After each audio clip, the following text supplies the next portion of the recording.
Ah, speedruns. I've seen my fair share of speedruns lives before, from the Super Marios to the Zeldas to everything in between. To be a speedrunner, I think you need tons of dedication, determination and perseverance. The only way to truly know what it feels like to be a speedrunner is to speedrun a game yourself, but it does take a lot of time and I don't think I'm up for the challenge, so I think I'll pass. Nah, who am I kidding? Of course I wanna give it a shot. Roll the intro.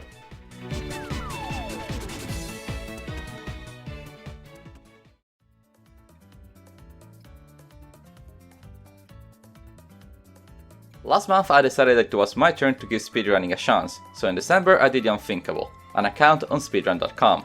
Now I don't want to start doing daily lives on Twitch, I'll leave those to the experts, but I do want to have a taste of what speedrunning feels like and of course share my experiences to everybody, especially those that want to start speedrunning from scratch.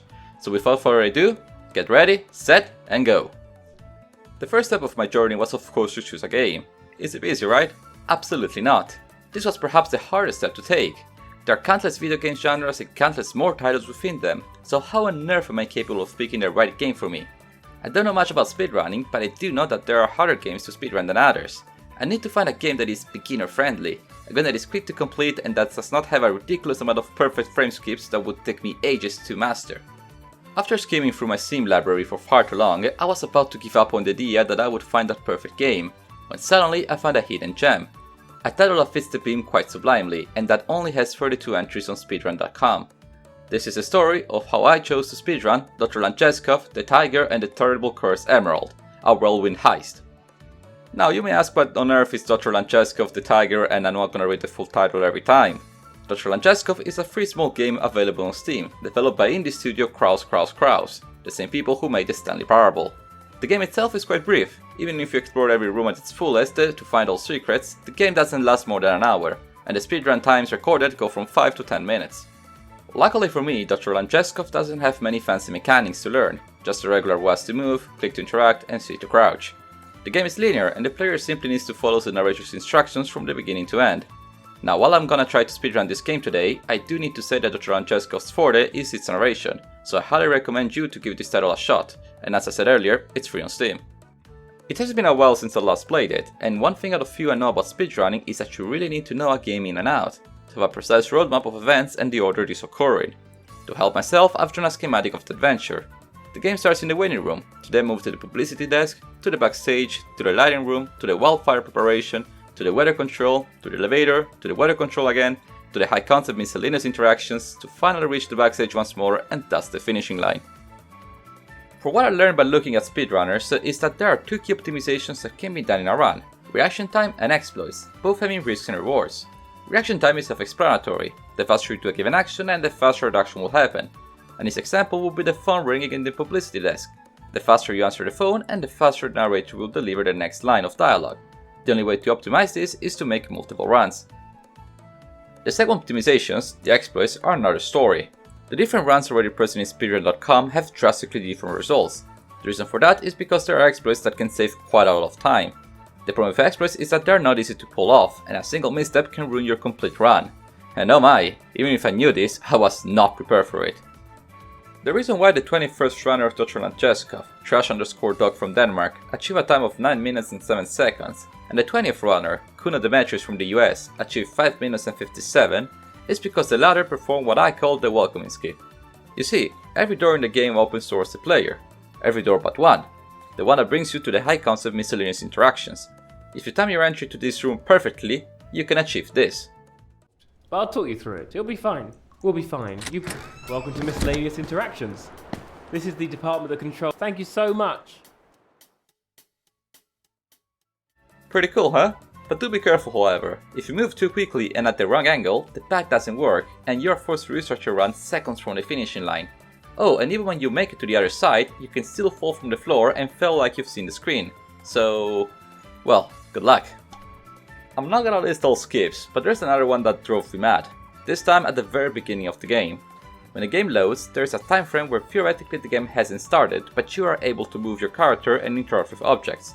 If you're able to press the button on the door and start the dialogue even before the speedrun officially starts, you can save quite a bit of time. Sometimes I can do this trick consecutively, but other times I need to restart like 20 times. When you put these two high risk, high reward exploits, some smaller ones I didn't mention, and the reaction time for every single move you do, even a run as short as this one becomes a huge challenge. I played a game that can be theoretically completed in 5 minutes, 7 hours, and in comparison to pros, these are rookie numbers. But I'm not here to be a professional speedrunner, I'm here to get a taste of the experience. So the last question that is left unanswered is one: how was it?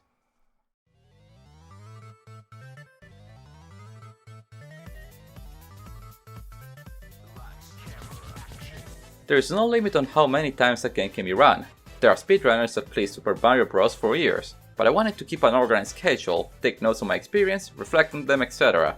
So the plan was to get the best time possible in Dr. Langeskov within 1 week, regardless of my final score. Day 1 was the preparation day for the run. I chose the game and started playing it to get an insight on what I was about to face. I tried to do the welcoming skip multiple times until I was able to pull it off without getting stuck in the other room or falling into the void. This day in particular, I didn't record it in official times, nor did I record any footage since I was trying to get the trick without rushing it. Day 2 is the real deal, and this day I recorded my first official time of Dr. Langeskov, the Tiger and the Terrible Cursed Emerald. The time was 5 minutes, 56 seconds, .840. Out of the 20 players that submitted a run below 6 minutes, I was second to last, just behind the exceptions from England. Not a bad start. On that same day, I was able to break the 550 mark, reaching a new personal record of 5 minutes 47 seconds .980, ranking up to 16th place ahead of Nikaido Masaki from Japan. Day 3 got even more intense, and I did try to make the best use of all the skips I knew, reaching 538 at 100, placing myself 12th behind Canadian speedrunner Snow Pirate. Just before I was about to give up for the day, I broke the 538 wall and achieved 5 minutes 37 seconds .790, placing myself in the top 10. This was insane and I got quite hyped for my achievements, even if I started to feel a bit tired hearing the same dialogues and pushing the same buttons. Day 4 started off quite badly and I was losing morale. You see, since I was only 5 seconds from the world record holder, I got greedy and hence I started to gamble more by cutting as many corners as possible. This drastically increased the number of runs I had to cancel, especially because either I got a bad start or because I couldn't get the welcoming skip quite right. But I did keep pushing, and just before I was done for the day, I got a wonderful 5 minutes and 35 seconds .510, breaking the 536 mark and stealing 5th place from German runner Yakumogo. Even if I had sacrificed many runs to get here, I can't deny it feels good to finally place myself in the top 5. On day 5 I tried, but luck was not in my favor. Since my record got higher, I now faced a new problem, finishing runs with a low score. Not only I was still having trouble finishing runs because I had to increase my restarts, but even the few times I finished I was not able to break my record. I got impressive times, milliseconds from my personal best, which is close, but no cigar. Not gonna lie, I was a bit demoralized working hard for no results. On the last day I speedrun Dr. Langeskov, unfortunately I was not able to break my record. I was able to finish up the game more times than on day 5, but as you can guess, none of them broke my personal best. I got 536 and 535s, but none of them below the 510 millisecond marks. At this point I thought to myself that I've reached my fullest potential, and I had more than enough emotional experiences to reflect upon. So I took the 5th place with pride, placed the beautiful Italian flag in the leaderboard, and uploaded my speedrun to YouTube, link in the description.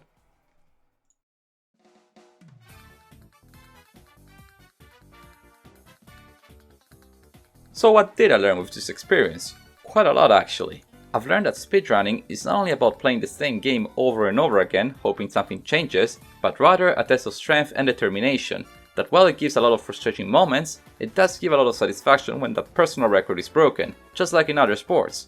Before this video I considered speedrunners as hobbies, but now I see them more like athletes. Furthermore, I learned a lot by looking at other speedrunners, and the only reason I was able to finish off Dr. Langeskov under 6 minutes is because many runners before me discovered a lot of ways to optimize their run. Even if everyone is performing their own personal race, there's a sense of community and collective learning. As Isaac Newton would put it, if I've seen further, it's by standing on the shoulder of giants. Out of all the players I've mentioned in the video, I have to mention speedrunner Weewu from Oregon, who to this day holds the world record. If you're watching this video, my friend, as we say in Italy, congratulazioni. I'm not sure if I'm going to speedrun more games in the future. I like the experience, but it is quite time consuming and I do not feel ready to dedicate myself to it. I will surely do a run or two every once in a blue moon, but until then, I'm glad with the world record I got, and I think I'll rest for now. I want to thank you so much for watching today's whoa, hold on a second. World record? But didn't I stop speedrun Dr. Langeskov when I reached the 5th place? That's a great milestone, but not a world record. Well, you see, dear viewer, you might have forgotten that I said I did speedruns for 1 week, yet I only mentioned 6 days, didn't I? On day 7 I realized that not only I never got a 5:34, but that the world record was 5 minutes and 33 seconds, so fat chance beating that. Yet I did want to have a world record just for the sake of it, and I did notice by scrolling on the website that some players have achieved world records in a very cheesy way, by being the only record holders for a given title. The number of video games is limited, so where in the world would I find a game that is basically unknown? Perhaps a game that wasn't even officially completed and I already have installed because I made a video about it. Perhaps a game about Italian history and haha, if you know me, you know where this is going. Roll the music.